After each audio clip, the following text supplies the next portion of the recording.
파란색의 큰 기관차 고드는 소도 섬에서 제일 빠른 기관차예요. 고드는 급행열차 끄는 걸 좋아하죠. 그리고 자신이 섬에서 제일 중요한 기관차라고 생각해요. 어느 날 고드는 급행열차를 끌고 항구에서 나가던 길에 디젤 기관차하고 같은 선로에서 마주쳤어요. 디젤, 네가 비켜. 급행열차가 먼저 지나가야 돼. 디젤은 길을 비켜줘야 했어요.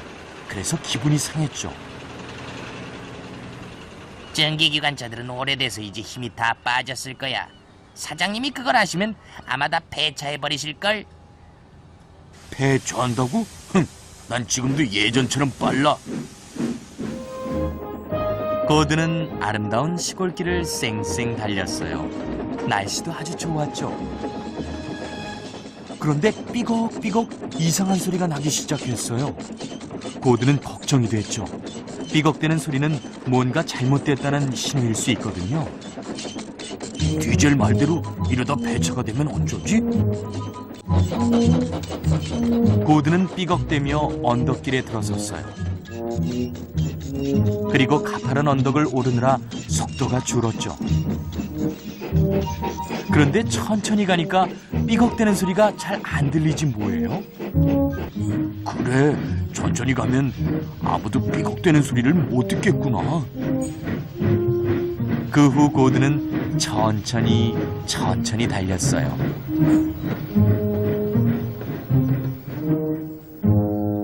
그날 저녁 사장님이 고든을 찾아왔어요. 내일은 아주 특별한 날이다, 고든. 나랑 마을 어린이들이랑 배를 타러 가기로 했거든. 그러니 네가 우리를 항구까지 데려다다오. 배는 9시에 떠난다. 그러니까 늦으면 안 돼. 그리고 어떻게 할까 고민했죠. 천천히 가면 아이들이 배를 못 타게 될 수도 있고, 빨리 가면 삐걱삐걱 덜컹덜컹 하는 소리를 사장님이 들으실 테고, 그럼 고든이 힘이 다 빠졌다는 걸 아시고 폐차장으로 보낼 텐데 정말 걱정이었죠. 여하튼 아이들을 태운 고든은 천천히 역을 빠져나갔어요.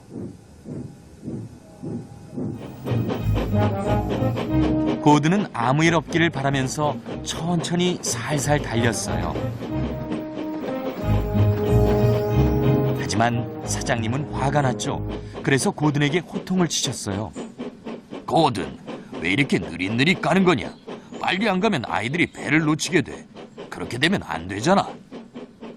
네, 빨리 가겠습니다. 넌 이 섬에서 제일 빠른 기관차야. 그걸 잊으면 안 돼, 고든. 그 말에 고든은 기운이 났어요. 이렇게 달리는 게 마지막일지도 몰라. 하지만 아이들이 배를 꼭 탈 수 있게 해줄 거야. 고든은 점점 더 빨리 속도를 내면서 속으로 다짐했어요. 늦으면 안 돼. 늦으면 안 돼. 얼마 안 돼서 삐걱삐걱 소리가 나더니 덜컹덜컹 하는 소리도 나기 시작했어요. 게다가 쿵쿵대는 소리까지 나는 게 아니겠어요? 하지만 고든은 신경 쓰지 않았죠. 어차피 마지막 달리는 거라면 온 힘을 다해서 더 빨리 달리고 싶었어요. 고든은 항구로 가는 내내 삐걱삐걱 덜컹덜컹 쿵쿵 소리를 냈어요. 솔티와 헨리는 깜짝 놀랐죠. 고든이 저렇게 요란한 소리를 내는 건 처음이었거든요. 폐차장에 들어갈 전기기관차가 또 하나 생긴 것 같군. 내가 해냈어. 고마워 고든. 아이들은 진심으로 고마워했어요. 고든, 늦지 않게 데려다줘서 고맙다. 한데 수리공장에 가봐야 할 것 같더구나.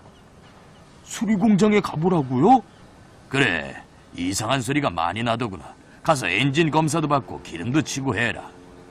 그럼 저를 배차장에 보내지 않으실 거예요? 너를 배차장에 보내다니. 소도섬에서 가장 빠른 기관차를 왜? 급행열차는 누가 끌라고? 다음날 고든은 수리공장에 가서 바퀴축에 윤활유를 치고 또 바퀴들이 잘 돌아가게 기름도 쳤어요. 그래서 이상한 소리가 하나도 안 나게 됐죠. 고드는 새로 태어난 것 같았어요. 기분이 정말 좋았죠.